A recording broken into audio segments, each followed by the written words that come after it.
जय माता दी आप सभी को। कैसे हैं आप सभी? आशा करती हूँ आप सभी अच्छे होंगे, स्वस्थ होंगे। दोस्तों, आज की इस वीडियो में मैं आपको बताने वाली हूँ कि कैसे आप मात्र एक दिन की साधना करके, जी हाँ, सिर्फ और सिर्फ एक दिन की साधना करके आप नवार्ण मंत्र को सिद्ध कर सकते हैं। आपको करना क्या होगा कि बस मैं इस वीडियो में जैसे जैसे आपको विधि बता रही हूँ, एज इट इज़ आपको स्टेप बाय स्टेप आपको वैसे ही फॉलो करना है। अगर मेरी बताई हुई विधि को आप as it is step by step follow कर लेते हैं ना, तो 100% मैं गारंटी दे रही हूँ आपको कि आपका नवार्ण मंत्र मात्र एक दिन में सिद्ध होगा। देखिए, दिवाली का जो समय होता है वो बहुत ही सिद्ध समय माना जाता है, और ऐसे समय का इंतज़ार तांत्रिक, ओझा, सोखा, भगत बहुत ही बेसब्री से करते हैं। वे सारे लोग ऐसे समय का इंतज़ार करते हैं जो शक्ति और सिद्धि प्राप्त करना चाहते हैं, क्योंकि दिवाली का जो समय होता है बहुत ही सिद्ध और जागृत समय होता है, और एक तो ये साल में एक ही बार आता है। दिवाली पे पड़ने वाली जो अमावस्या होती है वो साल की सबसे बड़ी अमावस्या मानी जाती है। इसलिए अमावस की रात में किए गए मंत्र जाप सिद्ध होता ही होता है। इस रात में अगर आप किसी देवालय में बैठकर या निर्जन एकांत स्थान में बैठकर, शमशान भूमि में बैठकर किसी देवी या देवता की मंत्र का साधना करते हैं ना, तो 100% आपको प्रत्यक्षीकरण भी होता है। शक्ति स्वयं आपके समक्ष प्रस्तुत होती है, आपको दर्शन देती है और आपको वरदान देती है। क्योंकि दिवाली का जो समय होता है उस समय शक्तियों की जो स्थिति होती है, शक्तियों की जो अवस्था होती है वो अपने चरम पर होती है, और शक्तियाँ उस समय खुद चाहती हैं कि उनका कोई साधना करे और वो उनको दर्शन देकर वरदान दे सके।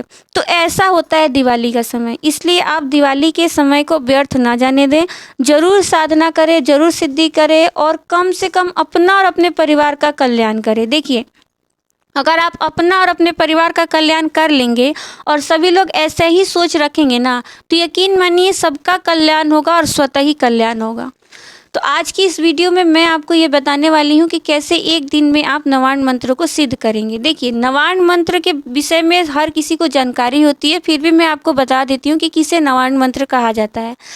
ऐंग ह्रींग क्लींग चामुंडाय विच्चे, ये होता है नवार्ण मंत्र। और जब आप इसमें ओम लगा देते हैं तब ये बन जाता है 10 अक्षरों का मंत्र, अर्थात 10 मंत्र।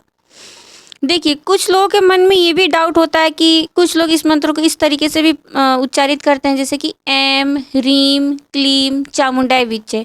तो उनके मन में ये डाउट रहता है, कन्फ्यूजन रहता है कि कहीं हमारा मंत्र गलत उच्चारित तो नहीं हो रहा है। तो मैं आपको बता दूं, दोनों ही तरीके सही हैं। एंग ह्रींग क्लींग चामुंडाय विच्चे ये भी सही है, और एम ह्रीम क्लीम चामुंडाय विच्चे ये भी सही है।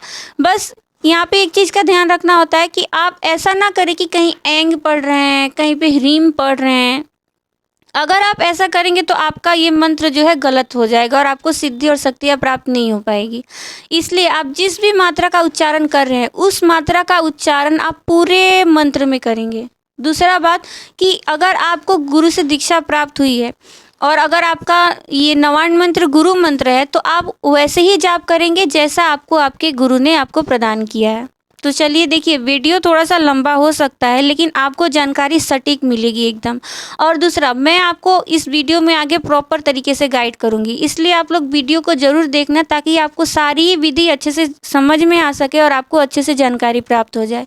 अगर आप गुरु के पद पर भी हैं तो आपको ये जानकारी होनी चाहिए ताकि आप अपने शिष्यों को भी ये मंत्र सिद्ध करवा सके। और अगर आप भगत हैं, साधक हैं, तो आप खुद भी ये साधना करके सिद्धि प्राप्त कर सकते हैं। तो चलिए अब बात करते हैं कि कैसे आप नवार्ण मंत्र की सिद्धि एक दिन में कर सकते हैं। इसके लिए आपको क्या करना होगा कि आपको माता आदि शक्ति का या फिर माता काली का या फिर माता के जिस भी स्वरूप को आप अपना इष्ट मानते हैं, चाहे माता काली हो, माता सरस्वती हो, माता लक्ष्मी हो, जिस भी स्वरूप को आप अपना इष्ट मानते हैं या फिर जिस भी स्वरूप की आप साधना करना चाहते हैं, उस स्वरूप का विग्रह या फिर प्रतिमा यानी कि चित्र आपके पास होनी चाहिए। आप क्या करेंगे, आप नहा धोकर स्वच्छ कपड़ा पहनेंगे। उसके बाद आप या तो अगर आप अपने मंदिर में बैठकर साधना कर रहे हैं तो सही है, अगर आप अपने मंदिर में बैठकर साधना नहीं भी कर रहे हैं तो भी आपको लकड़ी का एक बाजोट लेना है और उस पर एक लाल रंग का कपड़ा बिछाकर माता आदि शक्ति का या फिर जिस भी स्वरूप की आप साधना कर रहे हैं उनकी प्रतिमा अथवा विग्रह आपको वहाँ पे स्थापित कर देना है। एक चीज़ मैं आपको बता दूं कि यहाँ पे आप काले रंग का कपड़ा नहीं पहनेंगे, इस चीज़ का आप विशेष ध्यान रखेंगे। और आसन आप लाल रंग का ही लेंगे। लाल रंग का अगर आप आसन लेंगे तो ज़्यादा अच्छा माना जाएगा। उसके बाद देखिए माता के लिए भेंट रखी जाती है। भेंट में क्या क्या रखा जाता है आप सबको पता है, जैसे कि 16 श्रृंगार हो गया, नारियल चुन्नी हो गई। उसके बाद माता रानी के लिए भोग प्रसाद रखा जाता है, जैसे कि आप मिठाई लगाओ, मिठाई का भोग लगाओ, मीठे पान का भोग लगाओ, लड्डू का भोग लगाओ, नींबू का भोग लगाओ, जायफल की बलि दो माता को, खीर का भोग लगाओ। जैसा आपका मन करे या जितना आपका सामर्थ्य हो, आप अपने सामर्थ्य के अनुसार माता रानी को भोग दो, प्रसाद दो। अगर आपके पास कुछ नहीं है ना, तो आप माता को मिश्री अथवा चीनी का ही भोग अर्पित कर दो। वो जगत जननी है, बस भाव की भूखी है। वो आपके भोग को नहीं देखती बल्कि आपके मन के भाव को देखती हैं। इतना करने के बाद अब आपको संकल्प करना है। संकल्प में आप क्या कहेंगे, अपना उद्देश्य बोलेंगे कि आप किस उद्देश्य से इस मंत्र का जाप कर रहे हैं। अगर आप सिद्धि शक्ति प्राप्त करने के लिए जाप कर रहे हैं तो आप उस उद्देश्य को बोलेंगे। अगर आप माता की कृपा प्राप्त करना चाहते हैं तो आप उस उद्देश्य को बोल देंगे। इतना करने के बाद, संकल्प करने के बाद आपको कुछ शक्तियों को भोग जरूर लगाना है। एक चीज़ मैं आपको बता दूं, अगर आपको संकल्प लेने का विधान नहीं पता है कि कैसे संकल्प लिया जाता है या क्या बोला जाता है संकल्प में, तो इसके ऊपर भी मैं आपको प्रॉपर जानकारी दे दूँगी अपने किसी नेक्स्ट वीडियो में। संकल्प के बाद आपको सभी शक्तियों को भोग लगाना है। किसी भी सिद्धि या साधना अनुष्ठान से पहले हमें कुछ शक्तियों को भोग देना अनिवार्य होता है। इन शक्तियों की जानकारी अगर आपको नहीं है तो इसके ऊपर भी मैं आपको प्रॉपर वीडियो बना के अपने चैनल पे डाल दूँगी, वहाँ से आप देख लीजिएगा। और वो सारी वीडियोज़ मैं दिवाली के पहले ही डाल दूँगी, आप निश्चिंत रहिए। ये सभी चीज़ करने के बाद अब आपको मंत्र जाप करना है। मंत्र जाप आपको रुद्राक्ष की माला पर करनी है। देखिए, अब लोगों के मन में ये भी डाउट रहता है कि क्या हम हाथ पे मंत्र का जाप नहीं कर सकते? तो बिल्कुल आप हाथ पे भी मंत्र का जाप कर सकते हैं। लेकिन अगर आप मंत्र को शीघ्र सिद्ध करना चाहते हैं, शीघ्र उसका ऊर्जा जागृत करना चाहते हैं, तो आप रुद्राक्ष की माला पर ही जाप करिए। क्योंकि रुद्राक्ष की माला पर जाप करना और हाथ पे जाप करना दोनों अलग अलग चीज़ें हैं। दोनों की शक्तियाँ अलग जागृत होती हैं, सिद्धियाँ अलग जागृत होती हैं। हाथ पे जाप करने पे आपको मंत्र बहुत धीरे सिद्ध होता है और रुद्राक्ष की माला पे शीघ्र आपको सफलता मिलती है, शीघ्र ही इसकी सिद्धि प्राप्त होती है। तो आप माला जो है रुद्राक्ष की माला पर ही करेंगे जाप। और दूसरा एक चीज़ मैं आपको बता दूं कि दिवाली की रात अगर आप ये साधना कर रहे हैं एक दिन में, तो एक दिन में आपको ये सिद्धि करने के लिए इस मंत्र की पूरी 108 माला जाप करनी होगी। और फिर उसके बाद 11 माला से आपको इसका हवन भी करना होगा। जब आप 108 माला मंत्र का जाप कर लेंगे और 11 माला से हवन कर लेंगे, तब आपका ये मंत्र सिद्ध हो जाएगा, जागृत हो जाएगा। और अगर आपको हवन करने की विधि नहीं पता है तो मैं अपने नेक्स्ट वीडियो में घर में खुद हवन करने की एक सरल विधि पर वीडियो बना के डाल दूँगी, वहाँ से आप देख लीजिएगा। तो इस विधि से जो मैंने अभी आपको बताया, अगर इस विधि को आपने step by step as it is follow कर लिया ना, तो 100% आपका मंत्र सिद्ध हो ही जाएगा। अगर देखिए, अगर आप दिवाली के अलावा किसी नॉर्मल डेज पे इस मंत्र को जाप करते हैं, इस मंत्र की सिद्धि करने बैठते हैं, तो आपको कई महीने जाप करने पड़ते हैं इस मंत्र की। 41 दिनों की साधना करनी पड़ती है, तब जाकर कहीं आपका मंत्र सिद्ध होता है। लेकिन दिवाली की समय क्योंकि बहुत ही सिद्ध और जागृत समय होता है, इसलिए एक दिन की साधना से ही आपको इस मंत्र की सिद्धि प्राप्त हो जाती है और माता आदि शक्ति की विशेष कृपा आपको प्राप्त होती है। देखिए, माता की कृपा और सिद्धि और शक्ति ये पूर्ण रूप से आपके मन के भाव के ऊपर निर्भर करता है कि आपका मन का भाव कैसा है, आप किस भाव से माता की पूजा कर रहे हैं। आप जिस भाव से पूजेंगे माता से आपको उसी भाव से प्राप्त होगा। तो इतना आप ध्यान रखिएगा। एक चीज़ और मैं आपको बताना चाहती हूँ कि जब आप YouTube पे आते हैं, सर्च करते हैं, ये सारी चीज़ें साधना से रिलेटेड कुछ सर्च कर रहे हैं, तो आपके सामने कई सारी वीडियोस ओपन होती हैं, कई सारे चैनल्स आते हैं और आप ना कंफ्यूज हो जाते हैं कि किस पे जाएं, किस पे नहीं माने, कौन रियल है कौन फेक है। तो मैं आपको एक चीज़ बता दूँ, आप अपने लाइफ में एक चीज़ हमेशा ध्यान रखिएगा कि संसार में बस एक ही चीज़ रियल है और वो है माता रानी, भक्ति। आप अपने इष्ट की भक्ति कीजिए, उन पे विश्वास रखिए। और यहाँ पे मैंने आपको एक बहुत ही सरल विधि बताई है, कोई बहुत ज़्यादा विशेष कर्म कांड नहीं बताया। एक ऐसी विधि बताई है कि एक साधारण मनुष्य भी बैठ के माता रानी की इस मंत्र की सिद्धि कर सकता है, बस उसके अगर मन का भाव सच्चा हो तो इसलिए मैंने आपको एक बहुत ही सरल और अच्छा विधान बताया है जिसके तहत आप माता के नवार्ण मंत्र को सिद्ध कर सकते हैं। दूसरा एक चीज़ और मैं आपको बता दूं, कई सारे चैनल्स पे मैंने देखा है कि लोग कहते हैं कि नवार्ण मंत्र की सिद्धि नहीं करना चाहिए, बिना गुरु के उनका जाप नहीं करना चाहिए, नहीं तो इसका उल्टा प्रभाव भी हो सकता है। देखिए, कहीं ना कहीं ये बातें थोड़ा सा सही है, लेकिन मैंने कहा थोड़ा सा सही है, 100% सही नहीं है ये बात। मैं आपको बताती हूँ क्यों। देखिए, नवार्ण मंत्र जो होता है ना, वो बहुत ही ज़्यादा ऊर्जावान मंत्र होता है। जब इसकी साधना आप एक तांत्रिक के रूप में, आप एक साधक के रूप में, सिर्फ शक्ति या सिद्धि पाने की इच्छा से, अपने स्वार्थ की पूर्ति के लिए जब आप इस मंत्र की जाप करते हैं, इस मंत्र की साधना करते हैं ना, तब आपको इसका ऊर्जा जो होता है वो आपका शरीर झेल नहीं पाता है इसकी ऊर्जा को। इसलिए कहा जाता है कि एक योग्य और सच्चे गुरु के निर्देशन में ही, गुरु दीक्षा प्राप्त करने पर ही नवार्ण मंत्र की साधना करी जाती है।